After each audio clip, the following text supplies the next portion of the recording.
Welcome back to One on One with Mr. U. Of course, I'm your host, Mr. U. In studio with us, international best-selling author, and those that have called him the Love Doctor. Anil Gupta is in the house with us today. Anil, how are you, sir? I'm so happy to be on the show, and it's going to be a great show. I believe it is, man, just because you're here, man. So thanks for joining us. And for all you guys watching and listening, we are live, so you can follow us on most every social media platform. Of course, by the end of the show, we'll be on listening platform within the hour. So thanks again for watching and listening. Let's jump into the show, man. So usually I ask our guests to come in, kind of share a little bit about their background, their childhood. How did you get from there to where you were to where you are right now, man? Go ahead, Neil. So I was born in Kenya, Africa. We spent 5 years there, went to London for 35 years. I was an optometrist. I had my own practice in London. And then in 2002, we moved to a town called Celebration, which is built by Disney, near Disney World. Oh, wow. Okay. And 2008, I'd lost everything in the stock market and I was suicidal. And I thought it might be time to tell my wife. So I went up to her and I told her the news. And she looked up at me and she said, I knew something was wrong because you've been behaving strangely. Then she said, I thought it was serious. I thought, honey, we've lost the car, the house, the savings, everything. It's gone. She said, I know that, but I thought it was something serious. I thought you had cancer. I thought you were dying. I don't care about the money. We just want to be with you. As long as we're with you, we'll sleep in the streets if we have to. And that changed everything for me. Wow. And from there, I started doing events, 5 people, 10, 20, 100, 500, eventually 10,000 people, because I got out of my own way. I started serving. In the moment you serve other people, all the pain and suffering disappears. That's what we need to do. Go serve other people, perform acts of kindness, and you'll feel amazing. Absolutely. Your focus is not going to be on you and your stuff, but to be on serving others. No, I totally get that. That is an amazing story, Anil. It's rare, at least for me, that I hear families who are ready to kind of just go all the way to the end like that and just say, you know what? As long as we're together, that's what matters the most. People obsess about some of the most basic things, but it's like, wow, that's really incredible. What was the impact on your family by the fact that you were actually thinking and having suicidal thoughts? Was there impact on your family at that time? Is there something that you guys had to work through afterwards? Anything like that? Well, I was showered with love and I felt respected. I felt loved. I felt important. I felt that I wasn't a failure. And that just gave me peace of mind. And then I realized, look, I hadn't lost everything. I was focusing on what I'd lost, but what I had left was priceless. And just having that support with your family. And I just want to say, every morning and every evening, my wife puts toothpaste on my toothbrush for me. Wow. Okay. You know why? No. Because I asked her to. Okay. And do you know why? Why? I have 9 fractures in my left hand. Oh, and when I try and do it, it goes all over the place. But every time I see my toothbrush lying there with toothpaste on it, I either think my breath smells or that she loves me. But this is the other part. You got to have fun in life with your partner. Absolutely. I love this, man. I love this. So I won't spend too much time talking about suicide, but I just feel as though if you could speak to somebody who is watching and listening right now, who may, and I've actually been in this place, so I can relate to some of this, but if you could speak to somebody who's watching and listening right now, who may be at a place where perhaps they're starting to have those thoughts, maybe they're not quite at the point where they want to do anything with those thoughts, but they're already kind of there. They're feeling the tension of life stuff. Take a couple of minutes to speak to them real quick. Take 2 minutes to kind of speak to them about where they are and maybe perhaps give them some encouragement to kind of turn the corner as you did. Go ahead. So remember, this too shall pass. And through my whole process, I read a book, TEDx, Fox News, Sky TV, ABC, NBC, iHeart Radio, Harvard. I developed a formula, which is the happiness formula, which is happiness is equal to G times G times G. The first G is you have to give. Give your time, your energy, your love, your commitment, your joy, your gift, your money. Give it away, not wanting anything back. When you perform an act of kindness, you feel good, you receive endorphins. The person receiving the act of kindness receives endorphins. The person watching the act of kindness receives endorphins. The person sharing the act of kindness receives endorphins. Someone receiving the sharing of the act of kindness receives endorphins. So it carries on. So perform acts of kindness. That's what I did. The next G is you have to be grateful for what you have. Wow, So okay. when I fell down recently and I fractured my left hand and I dislocated, it looked awful. I knew something was really bad. I was upset for 10 seconds. Then I was so grateful. I was filled with gratitude. Do you know why? I'm right-handed. So at least I could play pickleball with it. So I got flooded with gratitude. And then I realized I have to grow from this, which is the third G. You have to grow emotionally, physically, spiritually, mentally, and financially. Obviously, my lowest G would have been emotional. So I had to build myself up and say, you're strong, you can handle this, you always have. I can revert back to this. It's only a few weeks, it's only a few months, but be grateful for what you have. Grow and be gratitude. So when I hurt myself, my scores were 111. Okay. Okay, then I started to give, I started to grow and started to be grateful, and it became 555. 5 times 5 is 25, times 5 is 125. So I became 125 times happier by just watching this formula. So if you're feeling low, ask yourself, what's the lowest G? Have I given? Am I grateful? Am I growing? And if you're not, just do something that will raise your score. I love that. You talked a lot about in our pre-interview about happiness and what that looks like. How do you define happiness, Anil? You see, happiness is external. I'll give Okay. you $1 million, you'll feel happy, but really the full joy comes in fulfillment, which is internal. If you're inspired, if we can tell our kids, do your homework, do your homework, do your homework, we can motivate them to do it, but they don't really want to do it. But if we inspire them and say, hey, if you do your homework, you're going to get a much better job, you're going to get a status, you're going to get, all these accolades, people are going to love you. That's going to inspire them to do well. So happiness is external, fulfillment is internal, and fulfillment is a feeling. Everything that we do as a human being is a feeling, the feeling of being secure, the feeling of a great meal, the feeling of a great relationship. Everything we do is for a feeling. Totally understood. I get that. I want to come back to the idea of the happiness formula and where you got a chance to share that information. But I want to ask you something about something you said earlier because I don't want to gloss over that. My wife and I have been married 29 years, just past a couple of months ago. So we're walking through great strides that we didn't think we'd be in a position to do. And when you shared the story about your situation with having the suicidal thoughts and overcoming that bout with suicide and the way your wife responded, I don't know if that's a common thing. I'm not sure. It's hard for me to say that, but it doesn't seem like it's common to me. Can you explain to the audience how you feel like you cultivated that relationship with your wife, that was the response that she had? Can you point out anything that you think happened, things that you saw, things that you've done together to work toward that to improve the relationship, to cause her to have that kind of response? Yeah, so the secret is this. So listen up. Always make your partner your number one priority. And you do that when you date. You do that at the beginning of the relationship. But then when a baby comes, all of a sudden, you don't make your partner your number one priority. Oh, right. That's the truth. Yeah. That's so true, man. But if you did, your capacity to love and be loved increases. Your kids will see you doing that. Your partner will never leave you, and your kids' partners will never leave them. It's a big thing. Make your partner your number one priority. Make them feel loved and respected. Look after them. And it's not just something I did a week before.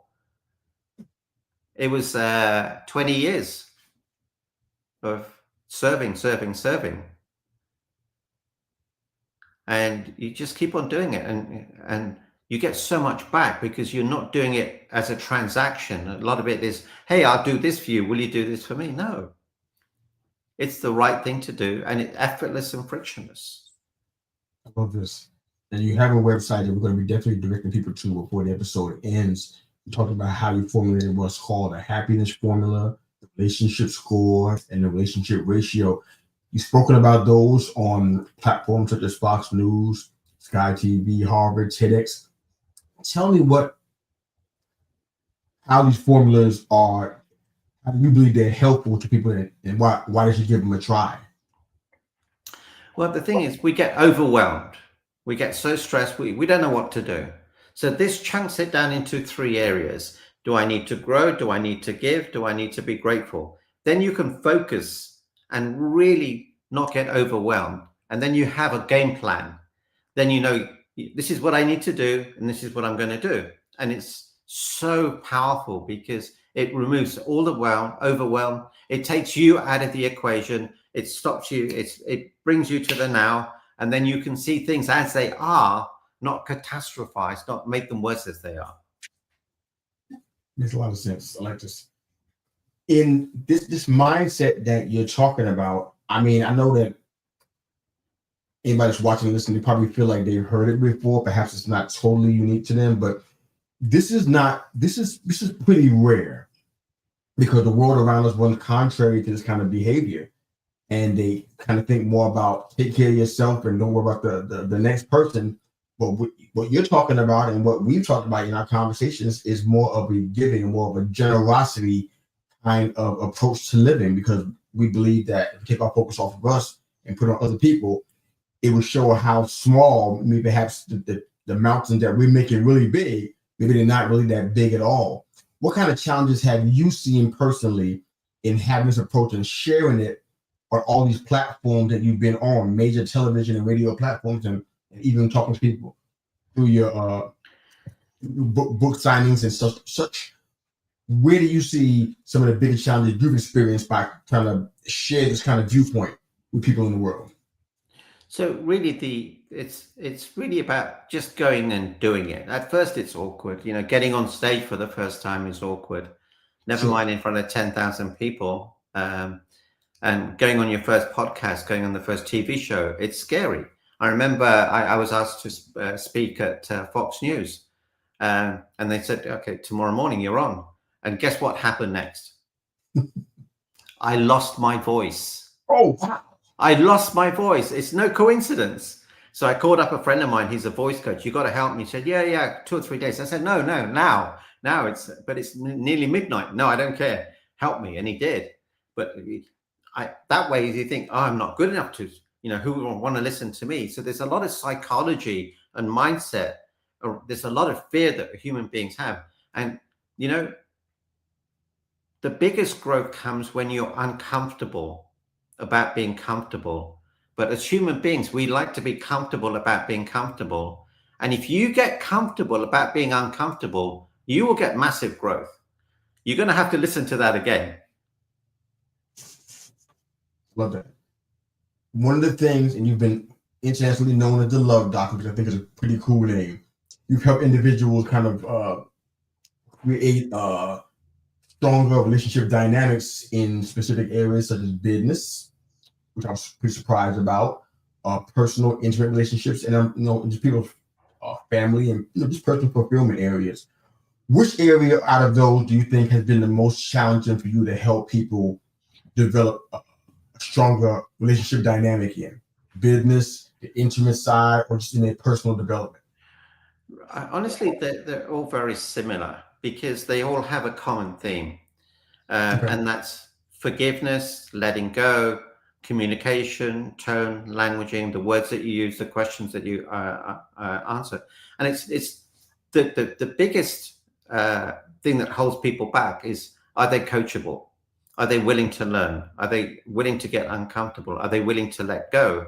Forgiveness is a big thing. Forgiveness is the express pathway to freedom. The quality of your life is dependent on the depth and authenticity of the forgiveness you extend to yourself and to others. When you forgive the other person, it's not that they win, it's you win. A huge burden is lifted off your shoulders. Huge. It's really good. I like this. I get a lot of folks that come on that are guests of ours, and they do a lot of things in the coaching mentorship space. They're considered experts in their field and such. What do you think, Anil, is the most important factor in someone choosing a relationship coach? I know that trust is a big part of that, but trust has to be earned. It's not something that you kind of have from the outset, fully at least. What do you think is the most important factors in someone choosing a relationship coach? Why would they choose you? Why should they choose you as a coach? Go ahead. And it's all about credibility. Don't choose a coach that's not married. Don't choose a coach that hasn't a track record. And don't believe when people say, you know what, I've had 30 relationships, they're all failed, but I know what not to do. No, don't do that. Get someone with credibility and interview them. Have a conversation with them first.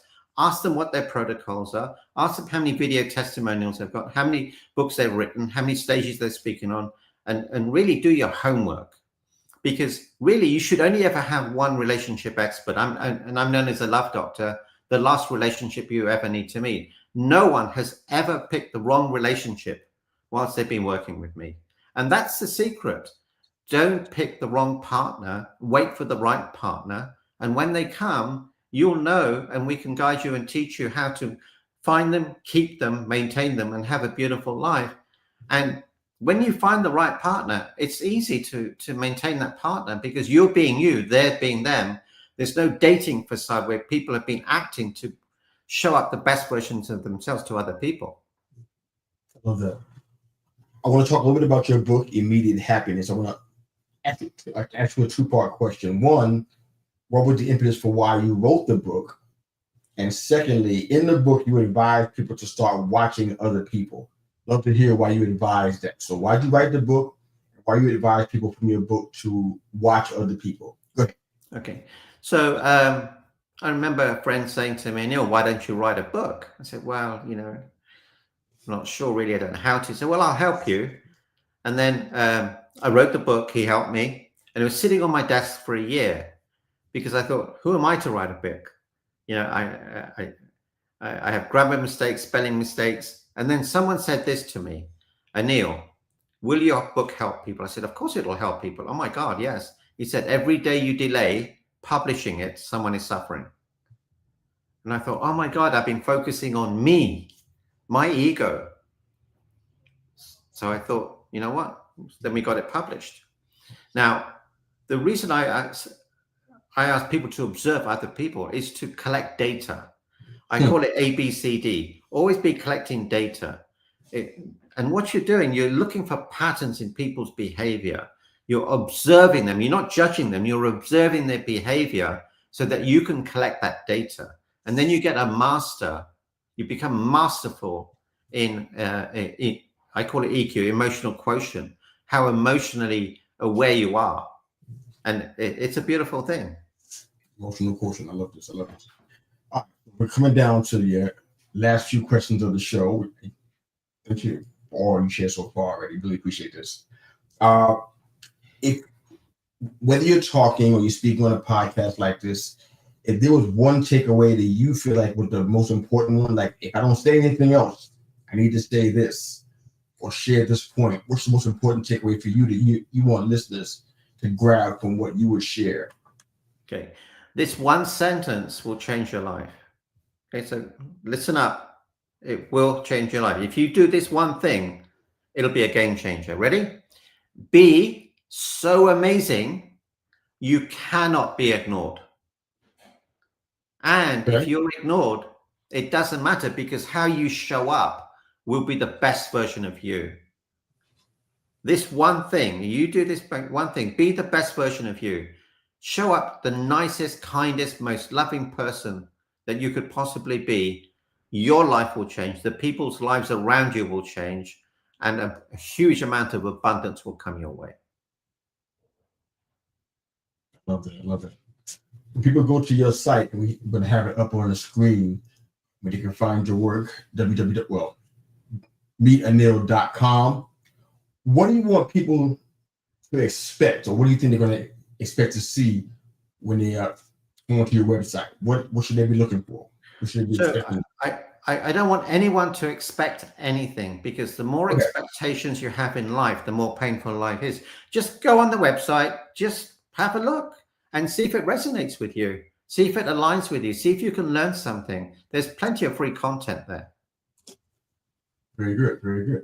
All right. This is our final question for the show. And I've always, asked that people get ready for this. And you already been prepared for it already. It's called the CMV question, career, mission, and vocation. What I'm doing now as an exercise, I'm just removing everything that you've done up to this point. Your speaking gigs, your authoring books, everything you've done as a career or even as a hobby. Moving off of the table. What do you believe Anil Gupta is doing today that he hasn't done yet? I'm playing an even bigger game. I'm doing 1 to 2 podcasts a day. I'm serving people in any way that I can. I have a 3-foot rule. Anyone who comes within 3 feet of me, I'm going to compliment, thank them, or say something nice to them. So I'm getting on bigger radio shows, bigger events, bigger stages. And I'm on a mission to inspire 1 billion people. Okay. How's that plan going?